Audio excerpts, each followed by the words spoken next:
नमस्कार, मैं हूं पीयूष शर्मा, आप देख रहे हैं नेक्स्ट 9 न्यूज पॉलिटिकल बाइट। देखिए, रामचरितमानस पर देखिए काफी विवाद जो है वो बढ़ गया है। स्वामी प्रसाद मौर्य के जो बोल हैं वो चुप नहीं हो रहे हैं। जो राजूदास है, हनुमानगढ़ी के जो संत है राजूदास, उन्होंने स्वामी प्रसाद मौर्य पर हमला करा था, गला काटने की धमकी दी थी।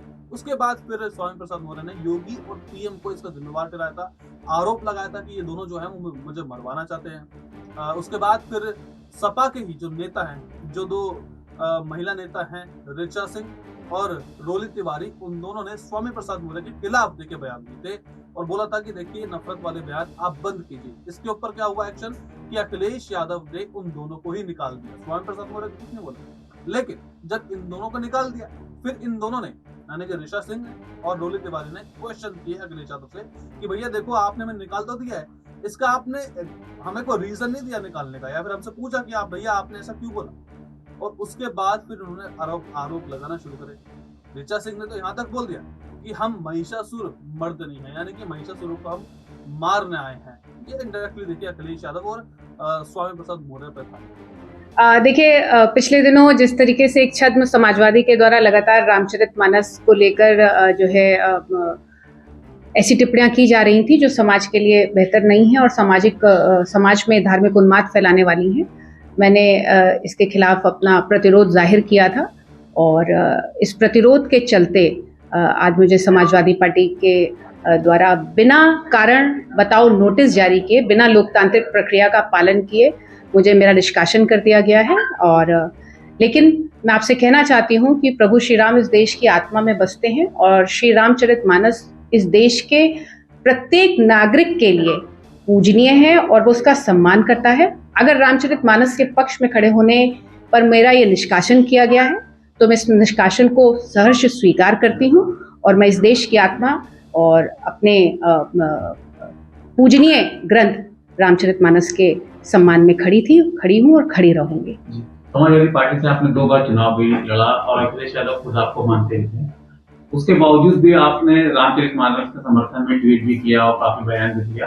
तो क्या लगता है इसी वजह से आपको निकाला गया? देखिए, मैंने पहले भी कहा था कि कुछ लोगों के द्वारा जो दूसरे दलों से आए हैं, लगातार राष्ट्रीय अध्यक्ष जी को गुमराह करने का काम किया जा रहा है और जिस तरीके से वो सामाजिक द्वेष फैलाकर राजनीति करना चाहते हैं, जिस तरीके से लोगों को धर्म और जाति के नाम पर बांटना चाहते हैं, ये उसका परिणाम है।